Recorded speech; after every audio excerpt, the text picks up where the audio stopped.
যুক্তরাষ্ট্রে ডেমোক্র্যাটদের চতুর্থ নির্বাচনী বিতর্ক। যুক্তরাষ্ট্রের ফ্লোরিডায় টর্নেডোর আঘাতে দুজনের মৃত্যু। বুর্কিনা ফাসোর 28 জন নিহতের ঘটনায় রাষ্ট্রীয় শোক।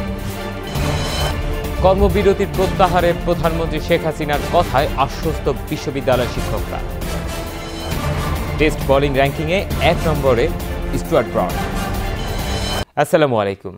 শুনছিলেন প্রধান শিরোনাম। মিলেনিয়াম সংবাদের সঙ্গে রয়েছে আমি এবিএম আসাদুজ্জামান। এবার বিস্তারিত। যুক্তরাষ্ট্রের ডেমোক্র্যাটদের চতুর্থ বিতর্কে বাকবিতণ্ডায় জড়িয়েছেন মনোনয়ন প্রত্যাশীরা।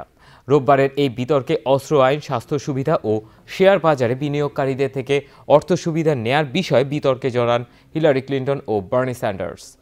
এদিকে রোববারের মতো বিতর্কেও বরাবরের মতো অনেকটাই নিষ্প্রভ ছিলেন বব ওম্যালে। সাউথ ক্যারোলাইনার চার্লসটনে ডেমোক্র্যাটদের নির্বাচনী বিতর্কে অংশ নেন মনোনয়ন দৌড়ে এগিয়ে থাকা 3 প্রার্থী হিলারি ক্লিন্টন, বার্নি স্যান্ডার্স ও বব ওম্যালে। কৃষ্ণাঙ্গ অধ্যুষিত চার্লসটনে রোববার রাতে বিতর্কের শুরুতেই উঠে আসে অস্ত্র আইন নিয়ন্ত্রণের প্রসঙ্গটি। আগের অবস্থান থেকে অনেকটাই সরে এসে অস্ত্র আইন নিয়ন্ত্রণের পক্ষে মত দিয়ে স্যান্ডার্স বলেন, সামরিক ধাঁচের অস্ত্র কখনোই সাধারণ মানুষের হাতে দেওয়া উচিত নয়। এছাড়া অস্ত্র বিক্রির আগে ক্রেতার অপরাধ প্রবণতা ও মানসিক অবস্থা যাচাইয়ের কথাও বলেন তিনি। অস্ত্র আইনের বিষয়ে নিজের অবস্থান পরিবর্তন করায় স্যান্ডার্সকে স্বাগত জানান হিলারি। এটিকে স্যান্ডার্সের চার্লসটন জয়ের কৌশল বলেও মন্তব্য করেন তিনি। স্বাস্থ্য সুবিধা প্রসঙ্গে বেশ ইতিবাচক ছিলেন ভারমন্টের সিনেটর স্যান্ডার্স। স্বাস্থ্য খাতে বর্তমান সুবিধা যথেষ্ট নয় উল্লেখ করে এক্ষেত্রে আরও সুবিধা বাড়ানোর প্রস্তাব করেন তিনি। ডেমোক্রেটিক মনোনয়ন প্রত্যাশী বার্নি স্যান্ডার্স বলেন, সব মানুষের স্বাস্থ্য সুবিধা নিশ্চিত করার জন্য স্বাস্থ্য বীমার বাইরে ব্যক্তিগত বীমা সুবিধার ব্যবস্থা করতে চাই। মধ্যবিত্ত পরিবারগুলোর স্বাস্থ্য সুবিধা নিশ্চিত করতে এ খাতের ব্যয় কমাতে চাই। তবে স্যান্ডার্সের এই প্রস্তাব যুক্তরাষ্ট্রের স্বাস্থ্য আইনের সঙ্গে সামঞ্জস্যপূর্ণ নয় উল্লেখ করে এ ব্যাপারে সময়োপযোগী সিদ্ধান্তের কথা জানান সাবেক পররাষ্ট্রমন্ত্রী হিলারি। এমন জবাবে দর্শকদের অভিনন্দন পেলেও নানা প্রসঙ্গে হিলারিকে ঘায়েল করার চেষ্টা ছিল স্যান্ডার্সের। শেয়ার বাজারে বিনিয়োগকারীদের থেকে অর্থ সুবিধা নেয়ার বিষয়ে স্যান্ডার্সের অভিযোগ পুরোপুরি অগ্রাহ্য করেন হিলারি। এছাড়া পুতিনের সঙ্গে সম্পর্কের বিষয়ে সরস জবাব হিলারির। ডেমোক্রেটিক দলের মনোনয়ন প্রত্যাশী হিলারি ক্লিন্টন বলেন, তাকে খুবই শ্রদ্ধা করি। একসঙ্গে কাজ করার জন্য তিনি দারুণ একজন মানুষ। তার সঙ্গে আমি অনেক বিষয়ে কাজ করেছি। তবে পুতিন যেন পূর্ব ইউরোপ ও মধ্যপ্রাচ্যের বিষয়ে আরও আগ্রাসী না হতে পারেন সে বিষয়ে আমাদের কঠোর হতে হবে। ডেমোক্র্যাট সমর্থকদের মধ্যে সাম্প্রতিক জরিপে আইওয়া অঙ্গরাজ্যের সমর্থনে হিলারির কাছাকাছি অবস্থান করছেন স্যান্ডার্স। আগামী 8 নভেম্বর নির্বাচনের আগে এ রাজ্য থেকে ফেব্রুয়ারিতে ডেমোক্র্যাটদের মনোনয়ন ভোট শুরু হবে। যুক্তরাষ্ট্রের ফ্লোরিডা অঙ্গরাজ্যের সিয়েস্তা কি ও টাম্পা শহরে রোববার ভয়াবহ টর্নেডোর আঘাতে 2 জনের মৃত্যু হয়েছে। এছাড়া আহত হয়েছে অন্তত 4 শিশু। মেক্সিকো উপসাগরের ঝড় থেকে এই টর্নেডোর উৎপত্তি বলে জানা গেছে। ঝোড়ো বাতাসে লণ্ডভণ্ড হয়ে যায় বিস্তীর্ণ এলাকা। বৈদ্যুতিক খুঁটি উপড়ে যাওয়ার পাশাপাশি বেশ কয়েকটি ভবনের ছাদও উড়ে যায়। এছাড়া অব্যাহত বৃষ্টিপাতের কারণে স্থবির হয়ে পড়েছে জনজীবন। বুর্কিনা ফাসোর একটি হোটেলে জঙ্গি গোষ্ঠী আল কায়েদার সন্ত্রাসী হামলায় 28 জন নিহতের ঘটনায় 3 দিনের রাষ্ট্রীয় শোক ঘোষণা করা হয়েছে। রোববার থেকে এই রাষ্ট্রীয় শোক পালন করা হচ্ছে। দেশটির প্রেসিডেন্ট এক বার্তায় বলেছেন, সন্ত্রাসীদের বিরুদ্ধে যুদ্ধ করার জন্য বুর্কিনা ফাসোকে অবশ্যই একযোগে কাজ করতে হবে। এছাড়াও ভবিষ্যতের হামলা এড়াতে নিরাপত্তা ব্যবস্থা জোরদার করা হবে বলেও জানান তিনি। এর আগে শনিবার 12 ঘন্টারও বেশি সময় ধরে চলা দেশটির সামরিক ও ফরাসি নিরাপত্তা বাহিনীর জঙ্গি বিরোধী যৌথ অভিযান সমাপ্ত করা হয়। ইংল্যান্ডের লেবার পার্টির নেতা জেরেমি করবিন যুক্তরাষ্ট্রের রিপাবলিকান মনোনয়ন প্রত্যাশী ডোনাল্ড ট্রাম্পকে যুক্তরাজ্যে তাঁর নির্বাচনী এলাকার একটি মসজিদে যাওয়ার আমন্ত্রণ জানিয়েছেন। যুক্তরাজ্যে ট্রাম্পকে প্রবেশ করতে না দেওয়ার বিষয়ে 18 জানুয়ারি ব্রিটিশ পার্লামেন্টে দ্বিতীয়বারের মতো বিতর্কের একদিন আগে বিবিসির অ্যান্ড্রু মার্শ শোতে ট্রাম্পকে এই আহ্বান জানান করবিন। এর আগে যুক্তরাজ্যে ট্রাম্পকে নিষিদ্ধ ঘোষণার পক্ষে প্রায় 5 লাখ মানুষ স্বাক্ষর প্রদান করলেও চ্যান্সেলর জর্জ অসবর্ন ট্রাম্পকে যুক্তরাজ্যে প্রবেশ করতে না দেওয়ার উচিত হবে না বলে মন্তব্য করেন। আবাসন ব্যবসায়ী ট্রাম্প সম্প্রতি যুক্তরাষ্ট্রে মুসলমানদের প্রবেশ নিষিদ্ধের দাবি জানিয়ে বেশ সমালোচিত হয়েছেন। কলম্বিয়ায় বিদ্রোহীদের কাছে আটক 15 জেলেকে উদ্ধার করেছে দেশটির সেনাবাহিনী। রোববার তাদের উদ্ধার করা হয়। গত শুক্রবার ওই জেলেদের ধরে নিয়ে যায় কলম্বিয়ার বিদ্রোহীদের সংগঠন ELN এর সদস্যরা। দেশটির বলিভার প্রদেশের উত্তরাঞ্চলে জেলেদের আটক করে রাখে বিদ্রোহীরা। জেলেদের উদ্ধার করার ঘটনায় টুইটারে সেনাবাহিনীকে অভিনন্দন জানিয়েছেন দেশটির প্রেসিডেন্ট হুয়ান ম্যানুয়েল সান্তোস। ফিলিস্তিনের পশ্চিম তীরে পৃথক দুটি ছুরিকাঘাতের ঘটনায় এক ফিলিস্তিনি ও এক ইসরায়েলি নিহত হয়েছে। পূর্ব জেরুজালেমে খ্রিস্টানদের উপাসনালয়ে চরমপন্থী ইহুদিদের হামলার ঘটনায় ওই অঞ্চলে অতিরিক্ত পুলিশ মোতায়েন করেছে ইসরায়েলি কর্তৃপক্ষ। এদিকে ইসরায়েলের কারাগারে 54 দিন ধরে অনশনরত ফিলিস্তিনি বন্দী জামিনের আবেদন নামঞ্জুর করেছে তেল আবিবের একটি আদালত। এই ঘটনায় পশ্চিম তীরে ফিলিস্তিনি আন্দোলনকারীদের সঙ্গে ইসরায়েলি পুলিশের সংঘর্ষ চরমে পৌঁছেছে।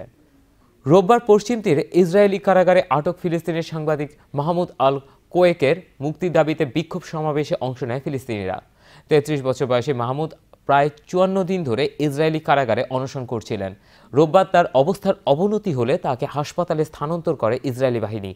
এর আগে ফিলিস্তিনের একটি মানবাধিকার সংস্থা মাহমুদের জামিনের আবেদন করলে তা নামঞ্জুর করে ইসরায়েলি সামরিক আদালত। মানবাধিকার সংগঠনটির অভিযোগ, জোর করে খাওয়ানোর জন্য তাকে হাসপাতালে নিয়ে গেছে পুলিশ। এরই মধ্যে ইসরায়েলি বাহিনী ও ফিলিস্তিনি আন্দোলনকারীদের সংঘর্ষ চরমে পৌঁছে। পুলিশ ও আন্দোলনকারীদের পাল্টাপাল্টি হামলায় রণক্ষেত্রে রূপ নিয়েছে গোটা পশ্চিম তীর। সংঘর্ষ চলাকালীন ওই অঞ্চলে দক্ষিণাঞ্চলীয় ওতনেইল ইহুদি বসতির কাছাকাছি এক ইসরায়েলি নারীর উপর ছুরি হাতে হামলা চালায় এক অজ্ঞাতনামা ফিলিস্তিনি। পুলিশের অভিযোগ, বাড়ির দরজা ভেঙে ভেতরে প্রবেশ করে ওই নারীর উপর ছুরি চালায় হামলাকারী। ঘটনাস্থলে নিহত হন ওই নারী। একই দিনে নাবালুস শহরে টহলদার ইসরায়েলি বাহিনীর উপর ছুরি হাতে হামলার অভিযোগে এক ফিলিস্তিনকে গুলি করে হত্যা করে পুলিশ। ইসরায়েলের অধিকৃত অঞ্চলে ফিলিস্তিনি মুসলমানদের পাশাপাশি এবার খ্রিস্টানদের উপরেও নিপীড়ন চালানোর অভিযোগ পাওয়া গেছে। রোববার পূর্ব জেরুজালেমের ওল্ড সিটিতে ডারমিশন অ্যাবে গির্জায় হামলা চালিয়ে ভাঙচুর করে অজ্ঞাতনামা ইহুদিরা। গির্জার দরজায় হিব্রু ভাষায় বিরূপ মন্তব্য লিখে যায় তারা। এতে স্থানীয় খ্রিস্টানদের মনে আতঙ্কের সৃষ্টি হয়েছে। তুরস্কের দক্ষিণ পূর্বাঞ্চলীয় দিয়ারবাকিরের 60 জেলায় তুর্কি পুলিশ ও কুর্দিস্তান ওয়ার্কার্স পার্টি পিকেকের সদস্যদের মধ্যে ব্যাপক সংঘর্ষ হয়েছে। রোববার পিকেকে সদস্যরা সরকারের জারি করা কারফিউ ভঙ্গ করে ওই এলাকায় মিছিল সমাবেশে অংশ নিলে পুলিশ তাদের ছত্রভঙ্গ করতে কাঁদানো গ্যাস ও জলকামান ব্যবহার করে। এর আগে শনিবার সিজর শহরে তুর্কি বাহিনী ও পিকেকে যোদ্ধাদের সংঘর্ষে সামরিক নাগরিক সহ কমপক্ষে 13 জন নিহত হয়। গত জুলাই মাসে পিকেকের সঙ্গে তুর্কি সরকারের যুদ্ধবিরতি ভেঙে যাওয়ার পর থেকে এই পর্যন্ত উভয় পক্ষের মধ্যে সংঘর্ষে অন্তত 170 জন বেসামরিক নাগরিক নিহত হয়েছেন। আফগানিস্তান, পাকিস্তান, চীন এবং যুক্তরাষ্ট্রের অংশগ্রহণে শুরু হতে যাচ্ছে আফগানিস্তানের শান্তি আলোচনার দ্বিতীয় পর্যায়ের বৈঠক। আফগানিস্তানের শান্তি রক্ষায় দেশগুলোর করণীয় সম্পর্কে বিস্তারিত আলোচনা হওয়ার কথা রয়েছে 4 দেশীয় এ বৈঠকে। এদিকে আফগানিস্তানের শান্তি রক্ষায় নতুন করে দেশটিতে সেনা মোতায়েনের ঘোষণা দিয়েছে অস্ট্রেলিয়া। রোববার আকস্মিক সফরে আফগানিস্তানে যান অস্ট্রেলিয়ার প্রধানমন্ত্রী ম্যাকমাম টার্নবুল। আফগানিস্তানের প্রেসিডেন্ট আশরাফ ঘানির সঙ্গে সাক্ষাৎ করেন তিনি। এরপর সেখানে নিযুক্ত অস্ট্রেলীয় সেনাদের সঙ্গে কথা বলেন টার্নবুল। আফগানিস্তানে মোতায়েন করা সেনা সংখ্যা বাড়ানোর ঘোষণা দিয়েছেন তিনি। এদিকে শুরু হতে যাচ্ছে আফগান শান্তি আলোচনার দ্বিতীয় ধাপের বৈঠক। সোমবার আফগানিস্তানের রাজধানী কাবুলে 4 দেশীয় এই বৈঠকে শান্তি আলোচনায় অংশগ্রহণকারী দেশসমূহের ভূমিকা নিয়ে বিস্তারিত আলোচনা করা হবে বলে জানিয়েছেন আফগানিস্তানের কর্মকর্তারা। আফগানিস্তান সরকার ও তালেবানের মধ্যে সমঝোতা স্থাপনই এই আলোচনার উদ্দেশ্য। দ্বিতীয় ধাপের আলোচনা শুরু হওয়ার আগে এক সংবাদ সম্মেলনে আফগানিস্তান দলের নেতৃত্ব দেয়া দেশটির উপপররাষ্ট্রমন্ত্রী হেকমাত খলিল কারজাই জানান, আলোচনার প্রথম ধাপের বিস্তারিত বিষয় নিয়ে দ্বিতীয় ধাপে আলোচনা হবে। এর আগে 9 ডিসেম্বর পাকিস্তানের ইসলামাবাদে অনুষ্ঠিত হয় প্রথম ধাপের বৈঠক।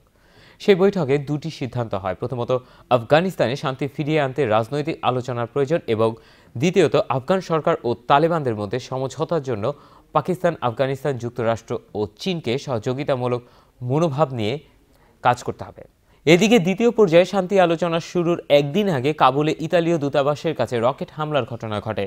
এখন পর্যন্ত এই ঘটনার দায় কেউ স্বীকার না করলেও কর্তৃপক্ষের সন্দেহ তালেবান এই হামলা চালিয়ে থাকতে পারে, কারণ এর আগেও তালেবান ওই এলাকায় হামলা চালিয়েছিল।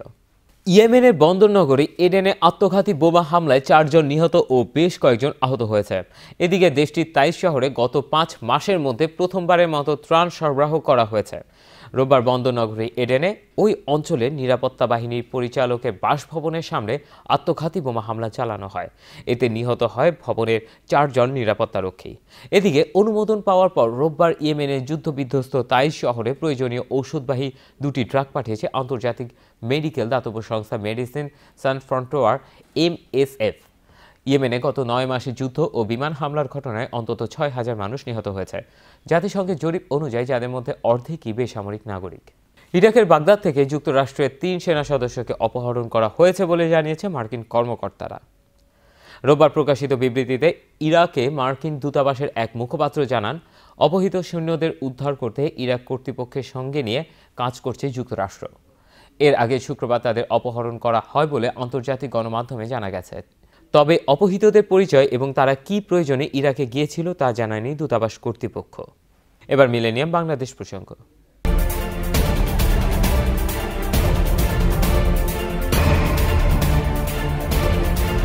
অবশেষে এক সপ্তাহের বেশি সময় ধরে পাবলিক বিশ্ববিদ্যালয়গুলোতে চালার শিক্ষকদের কর্মবিরতি প্রত্যাহারের ইঙ্গিত মিলছে শিক্ষকদের তরফ থেকে।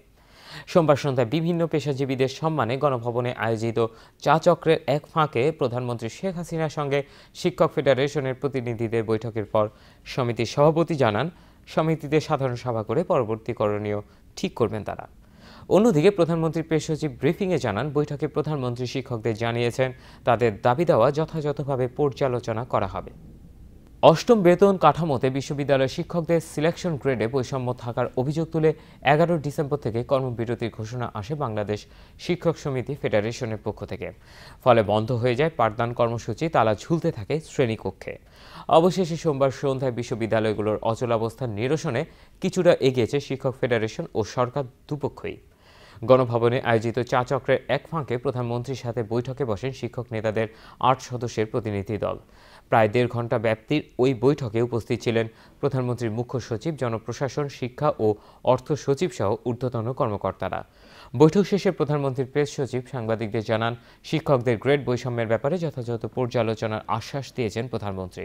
বৈঠক শেষে প্রধানমন্ত্রীর প্রেস সচিব ইহসানুল করিম বলেন, বৈঠক ফলপ্রসূ হয়েছে। শিক্ষকদের 3 নম্বর গ্রেড থেকে 11 নম্বর গ্রেডে উন্নতির জন্য পদোন্নতির সোপান তৈরি করার কথা বলেছেন প্রধানমন্ত্রী। পাশাপাশি 1 নম্বর গ্রেডে যেতে অন্যান্য দাবি দেওয়ার বিবেচনা করা হবে বলে জানিয়েছেন তারা। আর শিক্ষকরা বলেছেন তারা ফোরামে আলোচনা শুরু করে যত দ্রুত সম্ভব ক্লাস শুরু করার ব্যবস্থা করবেন। অন্যদিকে শিক্ষক নেতৃবৃন্দ জানিয়েছে, ফেডারেশনের সাধারণ সভায় নির্ধারিত হবে পরবর্তী করণীয়। প্রয়োজনীয় অতিরিক্ত ক্লাস নেওয়ার কথাও জানান তারা। এছাড়াও শিক্ষক নেতারা জানান, প্রধানমন্ত্রীর আশ্বাসের প্রেক্ষিতেই বিষয়টি খুব দ্রুত সমাধান হবে। ভবনের বেসমেন্টের বাণিজ্যিক ব্যবহার এবং সড়কে গাড়ি পার্কিং ঠেকাতে প্রাথমিকভাবে 9 দিনের কর্মসূচি হাতে নিয়েছে রাজধানী উন্নয়ন কর্তৃপক্ষ। এর অংশ হিসেবে সোমবার প্রথম দিনের মতো বিভিন্ন অভিযোগে 2টি বেসরকারি ব্যাংকে 1.5 লাখ টাকা জরিমানা, একটি শপিং মলের বেসমেন্ট সিলগালা এবং 2টি অবৈধ দোকান গুঁড়িয়ে দিয়েছে রাজউক। নগর জুড়ে তীব্র যানজটে প্রতিদিনই নাকাল হচ্ছে জনসাধারণ।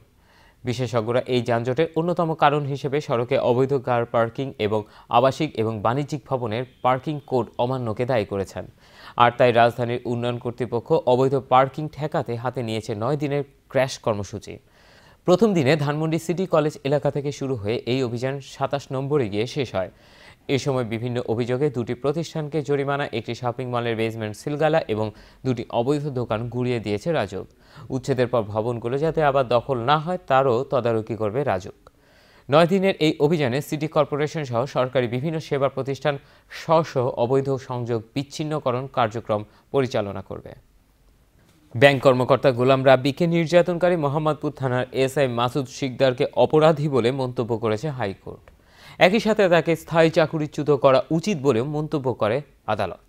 রাব্বি সংক্রান্ত এক রিটের প্রাথমিক শুনানি শেষে আদালত এই মন্তব্য করেন। যদিও স্বরাষ্ট্রমন্ত্রী বলেছেন, প্রাথমিক তদন্তে অপরাধ প্রমাণিত হয়েছে এবং চূড়ান্ত প্রতিবেদন পেলে মাসুদের বিরুদ্ধে সর্বোচ্চ ব্যবস্থা নেওয়া হবে। এদিকে সোমবার দুপুরে ডিএমপির তদন্ত কমিটি ঢাকা মেডিকেল গোলাম রাব্বির সাথে দেখা করেছে। গত 9 জানুয়ারি রাতে মোহাম্মদপুরের একটি ব্যাংকের বুথ থেকে টাকা তুলে বের হওয়ার পরপরই ব্যাংক কর্মকর্তা গোলাম রাব্বিকে অবৈধভাবে আটক করে নির্যাতন করে রাজধানী মোহাম্মদপুর থানার এসআই মাসুদ শিকদার। এই ঘটনার পর নির্যাতনকারী পুলিশের বিরুদ্ধে ব্যবস্থা নেওয়ার জোরালো দাবি ওঠে বিভিন্ন মহল থেকে। সোমবার নিউ ইয়র্ক থেকে ফিরে সচিবালয়ে স্বরাষ্ট্রমন্ত্রী আসাদুজ্জামান খান কামাল সাংবাদিকদের জানান, মাসুদ শিকদারের অপরাধ প্রাথমিকভাবে প্রমাণ হওয়ায় তাকে বরখাস্ত করা হয়েছে।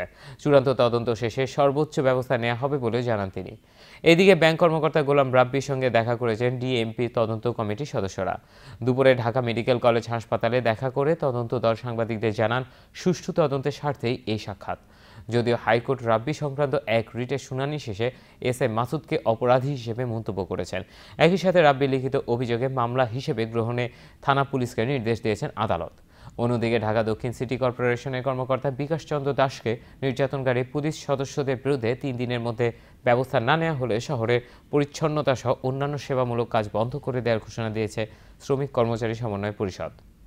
সুষ্ঠু অনুসন্ধান করে এবং প্রত্যেকটি বিষয় পুঙ্খানুপুঙ্খভাবে বিশ্লেষণ করে আমরা একটি প্রতিবেদন 3 কার্যদিবসের মধ্যে উপস্থাপন করব এবং সেই প্রতিবেদন পাওয়ার পর আমাদের ঊর্ধ্বতন কর্তৃপক্ষ সেই প্রতিবেদন অনুসারে পরবর্তী ব্যবস্থা নেবেন।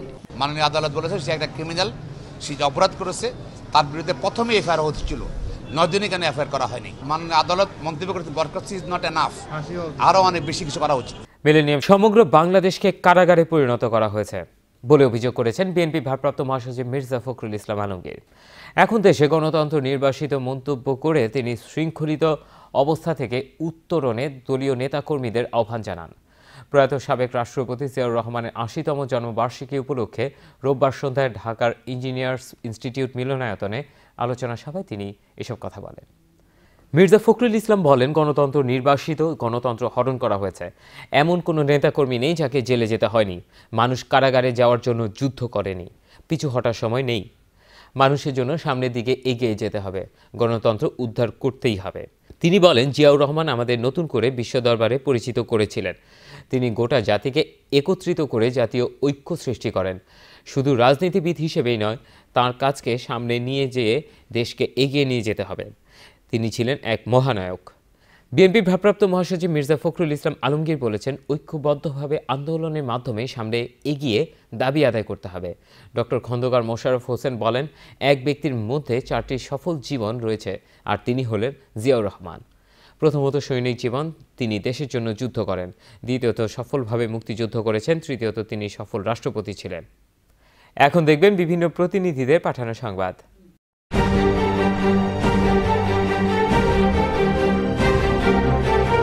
হাজার বছরের শ্রেষ্ঠ বাঙালি বঙ্গবন্ধু শেখ মুজিবুর রহমানের নীতি ও আদর্শকে সমুন্নত রাখার মধ্য দিয়ে সমৃদ্ধশালী বাংলাদেশ রচনা সম্ভব। বঙ্গবন্ধু কন্যা শেখ হাসিনার নেতৃত্বে গোটা জাতি আজ ঐক্যবদ্ধ। রোববার মালয়েশিয়া কুয়ালালামপুরের হোটেল ডাইনেস্টির হলরুমে মালয়েশিয়া আওয়ামী লীগ ও তার অঙ্গ সংগঠনের উদ্যোগে অনুষ্ঠিত আলোচনা সভার প্রধান অতিথির বক্তব্যে ডাক, টেলিযোগাযোগ ও তথ্য প্রযুক্তি মন্ত্রণালয়ের প্রতিমন্ত্রী অ্যাডভোকেট তারানা হালিম এমপি একথা বলেন। মালয়েশিয়া থেকে আমাদের প্রতিনিধি আহমাদুল কবির জানান, তারানা হালিম তার বক্তব্যে আরও বলেন, আন্দোলন, নির্বাচন ও উন্নয়নের ধারাবাহিকতা সাফল্যের কারণেই ভোটাররা আওয়ামী লীগকে ভোট দিয়ে জয়ী করেছে। জাতির জনকের কন্যা জননেত্রী শেখ হাসিনার বলিষ্ঠ নেতৃত্বে দেশ আজ স্বয়ংসম্পূর্ণ। মালয়েশিয়া আওয়ামী লীগের আহ্বায়ক মোহাম্মদ রেজাউল করিম রেজার সভাপতিত্বে ও মালয়েশিয়া আওয়ামী লীগের যুগ্ম আহ্বায়ক শাহিন সর্দারের অনুষ্ঠান পরিচালনায় আলোচনা সভায় বিশেষ অতিথির বক্তব্য রাখেন কেন্দ্রীয় আওয়ামী লীগের উপকমিটির সহ সম্পাদক আব্দুল মজিদ, মালয়েশিয়া আওয়ামী লীগের সাবেক ভারপ্রাপ্ত সভাপতি মকবুল হোসেন মুকুল, মালয়েশিয়া আওয়ামী লীগের যুগ্ম আহ্বায়ক ওহিদুর রহমান ওহিদ, মুক্তিযোদ্ধা কমান্ডার দেলোয়ার হোসেন মজনু, আওয়ামী লীগের সাধারণ সম্পাদক তরিকুল ইসলাম আমিন, যুবলীগের আহ্বায়ক তাসকির আহমেদ, স্বেচ্ছাসেবক লীগের সভাপতি BM বাবুল হাসান, শ্রমিক লীগের আহ্বায়ক সোহেল বিন রানা, মালয়েশিয়া ছাত্রলীগের যুগ্ম আহ্বায়ক ওয়াসিম ওয়াজেদ প্রমুখ। আলোচনা সভায় মালয়েশিয়া আওয়ামী লীগ ও তার অঙ্গ সংগঠনের বিপুল সংখ্যক নেতাকর্মী আলোচনা সভায় উপস্থিত ছিলেন। অষ্টম জাতীয় বেতন স্কেল বাস্তবায়নের দাবিতে সরকারি শিক্ষক ও কর্মচারীদের পাবনা মানববন্ধন, বিক্ষোভ মিছিল ও স্মারকলিপি প্রদান করা হয়েছে। পাবনা প্রতিনিধি শফিক আল কামান জানান, বেসরকারি শিক্ষক সমিতি পাবনার জেলা শাখার আয়োজনে আব্দুল হামিদ রোডের প্রেস ক্লাবের সামনে বেসরকারি শিক্ষক ও কর্মচারীরা এই মানববন্ধনে অংশগ্রহণ করেন। এরপর তারা বিক্ষোভ মিছিল সহ পাবনা জেলা প্রশাসকের কার্যালয়ে উপস্থিত হয়ে জেলা প্রশাসকের মাধ্যমে প্রধানমন্ত্রী বরাবর স্মারকলিপি পেশ করেন। এই সময় বক্তারা দ্রুত অষ্টম পে স্কেল বাস্তবায়নে মাননীয় প্রধানমন্ত্রীর কাছে আহ্বান জানান। ঝাড়ু হাতে নগরীর রাস্তা পরিষ্কারে নামলেন সিলেট সিটি কর্পোরেশনের জনপ্রতিনিধি এবং কর্মকর্তাবৃন্দ। তাদের সাথে যোগ দেন নগরীর দরগাম হলা এলাকার বিশিষ্ট মুরব্বীরাও। সোমবার বেলা 11টায় সিলেট নগরীর ব্যতিক্রমধর্মী কায়দায় নগর পরিচ্ছন্নতা কার্যক্রম করা শুরু হয়। সিলেট থেকে আমাদের ব্যুরো প্রধান আবু তাহের চৌধুরী রিপোর্ট। এই সময় শাহজালাল রহমতুল্লাহ আলাইহির মাজারের প্রধান ফটকের সম্মুখের রাস্তা পরিষ্কার করার জন্য ঝাড়ু হাতে তুলে নেন সিটি কর্পোরেশনের প্রধান নির্বাহী কর্মকর্তা এনামুল হাবিব, প্রধান প্রকৌশলী আলী আকবর, প্রশাসনিক কর্মকর্তা মোহাম্মদ হানিফুর রহমান। তাদের সাথে ঝাড়ু হাতে রাস্তা পরিষ্কারের কাজে যোগ দেন দরগাহ মাজার ব্যবসায়িক কল্যাণ সমিতির নেতৃবৃন্দ সহ এলাকার গণ্যমান্য ব্যক্তিবর্গ। এই সময় এই কাজের উদ্দেশ্য তুলে ধরে সিসির প্রধান নির্বাহী কর্মকর্তা এনামুল হাবিব বলেন, জনগণকে উদ্বুদ্ধ করতেই এই কার্যক্রম গ্রহণ করা হয়েছে। যশোরের মিজান এবার আবিষ্কার করলেন স্বয়ংক্রিয় বিদ্যুৎ উৎপাদন ও সেচ যন্ত্র।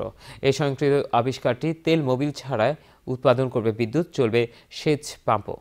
মিজানের একের পর এক এসব উদ্ভাবনী শক্তি দিনকে দিন দেশ জুড়ে আলোড়ন সৃষ্টি করছে। যশোর থেকে আমাদের প্রতিনিধি তরিকুল ইসলাম মিঠু জানান, একটি 48 ভোল্টের চার্জার ব্যাটারি, ডিসি মোটর, একটি ব্যাটারি চার্জার, একটি বড় ধরনের ফ্লাইহুইল চাকা, মেশিনে পোস্ট্রু ফিতা, একটি ট্রান্সফরমার, ক্যাপাসিটর, বিদ্যুৎ ভোল্ট পরিমাপক মিটার, ওয়াটার পাম্প ও দুটি জেনারেটর এই স্বয়ংক্রিয় যন্ত্রটির মূল উপাদান। যন্ত্রটির উৎপাদন খরচ পড়বে মাত্র 50 থেকে 60 হাজার টাকা। স্বল্প শিক্ষিত এই আবিষ্কারক মিজান পরপর জ্বালানি সাশ্রয় মোটর গাড়িসহ নানা ধরনের ইঞ্জিন চালিত যান, স্বয়ংক্রিয় অগ্নি নির্বাপক যন্ত্র, অগ্নি প্রতিরোধক জ্যাকেট, স্বয়ংক্রিয় ফিতা কাটার যন্ত্র আবিষ্কার করেন। বিজ্ঞানী মিজান এসব যন্ত্র আবিষ্কার করেই থেমে যাননি। মিজানের এই স্বয়ংক্রিয় বিদ্যুৎ ও সেচ যন্ত্র আবিষ্কার 2016 সালে ডিজিটাল মেলায় শ্রেষ্ঠতম স্থান দখল করে নিয়েছে। এর আগে 2015 সালে এই ক্ষুদে বিজ্ঞানী স্বয়ংক্রিয় অগ্নি নির্বাপক যন্ত্র ও অগ্নি প্রতিরোধক জ্যাকেট ও স্বয়ংক্রিয় ফিতা কাটার কাঁচি আবিষ্কার করে 36তম জাতীয় বিজ্ঞান ও প্রযুক্তি মেলা শ্রেষ্ঠত্ব অর্জন করে নিয়েছিলেন। নরসিংদী ঢাকা সিলেট মহাসড়কে যাত্রীবাহী বাসের সঙ্গে ট্রলি সংঘর্ষে 3 জন নিহত ও 20 জন আহত হয়েছে। আমাদের নরসিংদী জেলা প্রতিনিধি হৃদয় খান জানিয়েছেন, সোমবার রাত 8টায় ঢাকা সিলেট মহাসড়কে ঘাসিরদিয়া নামক স্থানে এই দুর্ঘটনাটি ঘটে। প্রত্যক্ষদর্শীরা জানায়, ঢাকা থেকে ছেড়ে আসা সিলেটগামী যাত্রীবাহী বাস ট্রলিকে পেছন থেকে ধাক্কা দিলে ঘটনাস্থলে 3 জন নিহত হয়। নিহত ও আহতদের উদ্ধার করে বিভিন্ন হাসপাতাল ও ক্লিনিকে ভর্তি করা হয়েছে। এ সময় ঢাকা সিলেট মহাসড়কে আধা ঘন্টা যান চলাচল বন্ধ হয়ে পড়ে। পুলিশ এসে পরিস্থিতি নিয়ন্ত্রণে আনলে পুনরায় যান চলাচল শুরু হয়। শর্তহীনভাবে 8ম জাতীয় বেতন স্কেলে 1 জুলাই 2015 থেকে বেতন ও পে স্কেল প্রদানের দাবিতে মানববন্ধন করেছে বাংলাদেশ শিক্ষক সমিতি চট্টগ্রাম মহানগর। আমাদের চট্টগ্রাম জেলা প্রতিনিধি মেজবাউদ্দিন চৌধুরী জানান, সকালে চট্টগ্রাম প্রেস ক্লাবের সামনে অনুষ্ঠিত মানববন্ধনে শিক্ষক নেতারা বলেন, জাতি গড়ার কারিগর শিক্ষকদেরকে ক্লাস বর্জন করে বেতনের দাবিতে রাস্তায় নামতে হয়েছে। এটি পুরো জাতির জন্য লজ্জাজনক জানিয়ে তারা বলেন, এমপিওভুক্ত শিক্ষক কর্মচারীকে বিনা শর্তে 8ম জাতীয় স্কেলে বেতন প্রদান, পে স্কেল প্রদান সহ সরকারি সকল সুযোগ সুবিধা দিতে হবে। অন্যথায় বিশ্ববিদ্যালয়ের শিক্ষকদের আন্দোলনের মতো শিক্ষা প্রতিষ্ঠানে তালা ঝুলানো হবে। মানববন্ধনে বক্তব্য রাখেন কেন্দ্রীয় কমিটির সাধারণ সম্পাদক মোহাম্মদ জাহাঙ্গীর চৌধুরী, চট্টগ্রাম বিভাগীয় কমিটির সভাপতি অধ্যক্ষ উত্তম চৌধুরী সহ সমিতির অন্যান্য নেতৃবৃন্দ। ফুলগাজীতে স্কুল ছাত্রী অপহরণ ও নির্যাতনের প্রতিবাদে জাফর ইমাম উচ্চ বিদ্যালয়ের ছাত্র শিক্ষক, শিক্ষিকা, অভিভাবক ও স্কুল পরিচালনা কমিটির সদস্য এবং এলাকাবাসী স্কুল প্রাঙ্গণে মানববন্ধন ও বিক্ষোভ করে। মানববন্ধনে উপস্থিত ছিলেন ফুলগাজী উপজেলা নির্বাহী কর্মকর্তা কিচিঞ্জার চাকমা, ফুলগাজী থানা ভারপ্রাপ্ত কর্মকর্তা মঈনুদ্দিন আহমেদ, স্কুল পরিচালনা কমিটির সহ সভাপতি সাবেক মেম্বার মফিজুর রহমান, ফেনী প্রতিনিধি কে এম রুবেল জানিয়েছেন, বর্তমান মেম্বার আবুল হাশেম, বিদ্যালয়ের প্রধান শিক্ষক অশোক কুমার হাওলাদার, ফুলগাজী উপজেলা জাসদ সভাপতি আবুল খায়, সাধারণ সম্পাদক ভনু বিশ্বাস, আমজাদহাট মেম্বার বেলাল হোসেন, আমজাদহাট ইউনিয়নের আওয়ামী লীগের সভাপতি মীর হোসেন মেম্বার, যুবলীগ নেতা জাকির হোসেন নওয়াজ, ফয়জুন নেসা, মাদ্রাসা সুপার মাওলানা জয়নাল আবেদিন।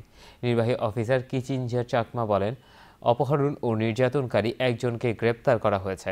অবিলম্বে বাকি আসামিদেরকেও গ্রেপ্তার করে দৃষ্টান্তমূলক শাস্তি দেওয়া হবে। পৌর নির্বাচনের মতো আগামী ইউনিয়ন পরিষদের নির্বাচনও সুষ্ঠুভাবে সম্পন্নের জন্য আইন শৃঙ্খলা বাহিনীর প্রতি নির্দেশ দিয়েছেন চট্টগ্রাম জেলা প্রশাসক মোহাম্মদ মেজবাউদ্দিন। আমাদের চট্টগ্রাম জেলা প্রতিনিধি মেজবাউদ্দিন চৌধুরী জানান, সকালে জেলা প্রশাসকের সম্মেলন কক্ষে আইন শৃঙ্খলা বাহিনীর এক সভায় তিনি এই নির্দেশ দেন। চট্টগ্রাম জেলায় আইন শৃঙ্খলা পরিস্থিতি স্বাভাবিক রয়েছে জানিয়ে জেলা প্রশাসক মাদক পাচার ও মাদক ব্যবসা রোধে আইন শৃঙ্খলা বাহিনীকে আরও কঠোর হওয়ার নির্দেশ দেন। সভায় জেলা police super K M Hafiz Akhtar, অতিরিক্ত জেলা magistrate Muminur Rashid, civil surgeon doctor Azizur Rahman Siddiqui, বিভিন্ন আইন শৃঙ্খলা বাহিনীর কর্মকর্তা ও উপজেলা চেয়ারম্যানগণ উপস্থিত ছিলেন। প্রায় ৭০ বছর ধরে বিরোধপূর্ণ বিলোনিয়ার মুহুরীর চর সমস্যা নিয়ে ভারত বাংলাদেশ সমঝোতা হলেও হঠাৎ করে ভারতের পিছুটানের কারণে সীমান্তে পাকা পিলার স্থাপন করা সম্ভব হচ্ছে না। ফলে সমঝোতা হওয়া ৯২.১৪ একর ভূমি সীমানা নির্ধারণ করে আবারও ঝুলে গেল।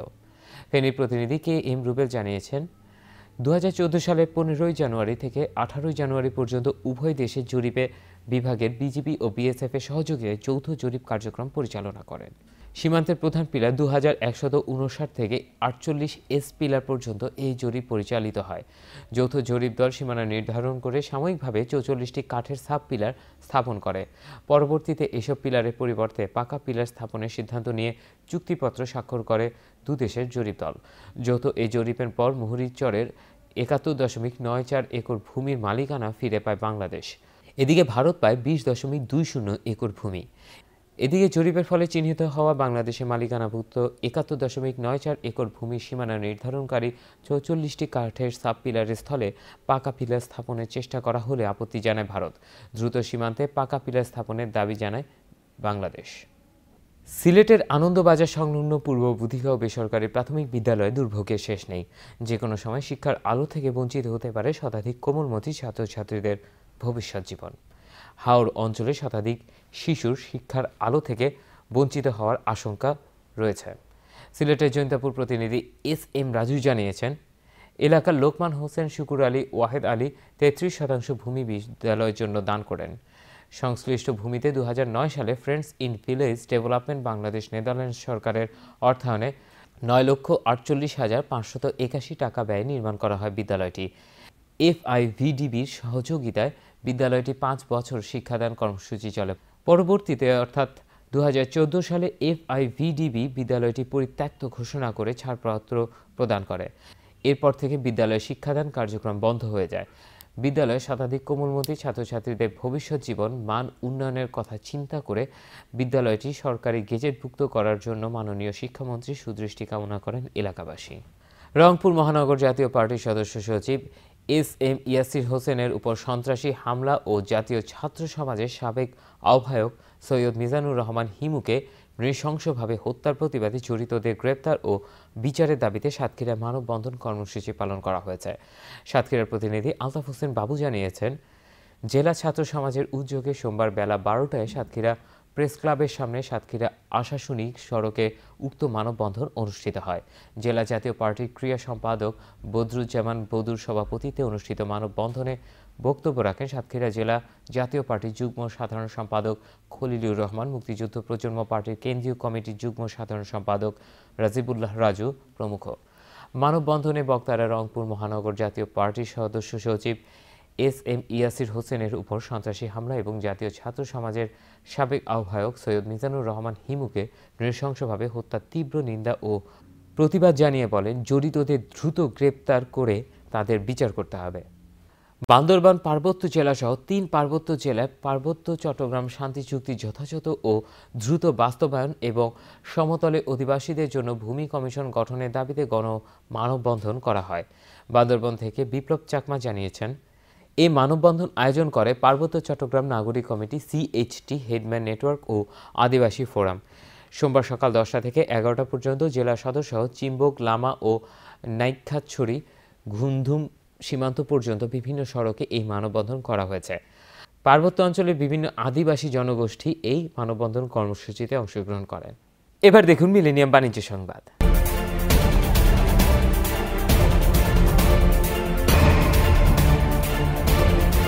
দারিদ্র্যের হার কমিয়ে দেশের খাদ্য নিরাপত্তা নিশ্চিতের পরামর্শ দিয়েছেন বিশিষ্টজনেরা। রোববার জাতীয় প্রেস ক্লাবে খাদ্য অধিকার বাংলাদেশ আয়োজিত এক মতবিনিময় সভায় এই পরামর্শ দেন তারা। সভায় অর্থনীতিবিদ এম আকাশ বলেন, প্রান্তিক পর্যায়ে এমন অনেকেই সরাসরি সরকারি সহায়তা পান যেটার যোগ্য নন তারা। তাই খাদ্য নিরাপত্তা কর্মসূচিগুলো আরও স্বচ্ছ ও দুর্নীতিমুক্ত করারও পরামর্শ দেন তারা। অনুষ্ঠানে প্রধান অতিথির বক্তব্যে পিকেএসএফ এর চেয়ারম্যান কাজী খালিকুজ্জামান বলেন, বর্তমানে দেশের সবচেয়ে বড় সমস্যা সম্পদ বৈষম্য। সবাই খাদ্য নিরাপত্তা নিশ্চিতে করণীয় সম্পর্কে বিভিন্ন বেসরকারি উন্নয়ন সংস্থার প্রতিনিধিরা মতামত দেন। বিশ্বব্যাপী ২৬৯টি স্টোর বন্ধের ঘোষণা দিয়েছে মার্কিন চেইন শপ জায়ান্ট ওয়ালমার্ট। প্রতিদ্বন্দ্বী অনলাইন চেইন শপ অ্যামাজনের সঙ্গে প্রতিযোগিতায় টিকতে না পেরে এমন সিদ্ধান্ত নিয়েছে প্রতিষ্ঠানটি। যুক্তরাষ্ট্রের রিটেইল ফেডারেশনের তথ্য মতে গত বছর নভেম্বরে ওয়ালমার্টের বিক্রয় কিছুটা বাড়লেও ডিসেম্বরে তা কমে যায়। এমনকি ডিসকাউন্ট ঘোষণা করে ক্রেতাদের দৃষ্টি আকর্ষণ করা যাচ্ছে না। আর তারই অংশ হিসেবে ব্যবসা গুটিয়ে আনছে প্রতিষ্ঠানটি। এর ফলে বিশ্বব্যাপী 16,000 কর্মী ছাঁটাই করা হবে। এদিকে এই খবরে পুঁজিবাজারে দর হারিয়েছে প্রতিষ্ঠানটির শেয়ার। এবার মিলেনিয়াম খেলা সংবাদ।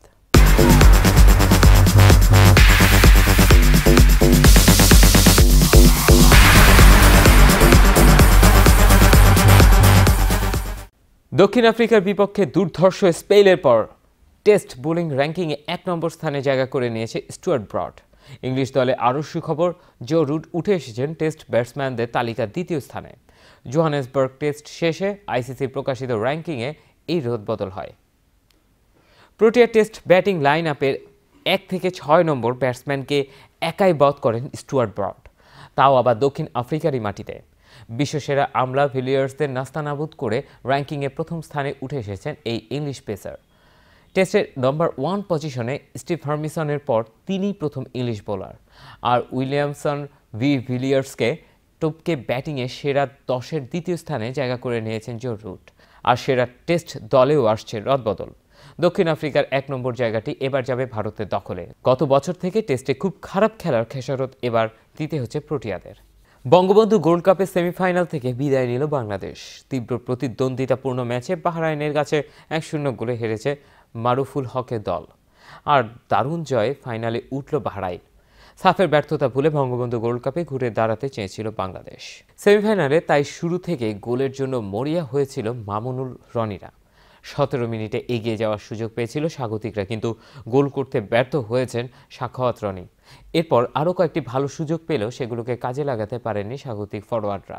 উল্টো স্বাগতিকদের চেয়ে বল দখলে পিছিয়ে থাকলেও ম্যাচের প্রথমে গোল পেয়েছে বাহরাইন। প্রথমার্ধের শেষ মুহূর্তে ইব্রাহিম আল হুতির গোলে 1-0 লিড পায় মারজান ঈদের দল। এরপর ম্যাচে সমতা ফেরাতে আরও আক্রমণাত্মক হয়ে ওঠে বাংলাদেশ। 51 মিনিটে আবারও গোলের নিশ্চিত সুযোগ হারান সাখাওয়াত রনি। ম্যাচের শেষ দিকে আরও কয়েকটি সুযোগ পেলেও কাঙ্ক্ষিত গোলে দেখা পায়নি মারুফুল হকের দল। ফলে গেল আসরে রানার্স আপ হলেও এবার সেমিফাইনাল থেকে ছিটকে গেল বাংলাদেশ। সংবাদ শেষ করার পূর্বে শিরোনামগুলো আরও একবার। যুক্তরাষ্ট্রের ডেমোক্র্যাটদের 4র্থ নির্বাচনী বিতর্ক। যুক্তরাষ্ট্রের ফ্লোরিডায় টর্নেডোর আঘাতে 2 জনের মৃত্যু। বুর্কিনা ফাসোর 28 জন নিহতের ঘটনায় রাষ্ট্রীয় শোক। কর্মবিরতির প্রত্যাহারে প্রধানমন্ত্রী শেখ হাসিনার কথায় আশ্বস্ত বিশ্ববিদ্যালয় শিক্ষকরা। টেস্ট বোলিং র্যাঙ্কিংয়ে 1 নম্বরে স্টুয়ার্ট ব্রড। এই ছিল মিলেনিয়াম সংবাদে। যে কোনো খবর পেতে লগ ইন করুন www.millenniumtv.net। সঙ্গেই থাকুন মিলেনিয়ামের। আল্লাহ হাফেজ।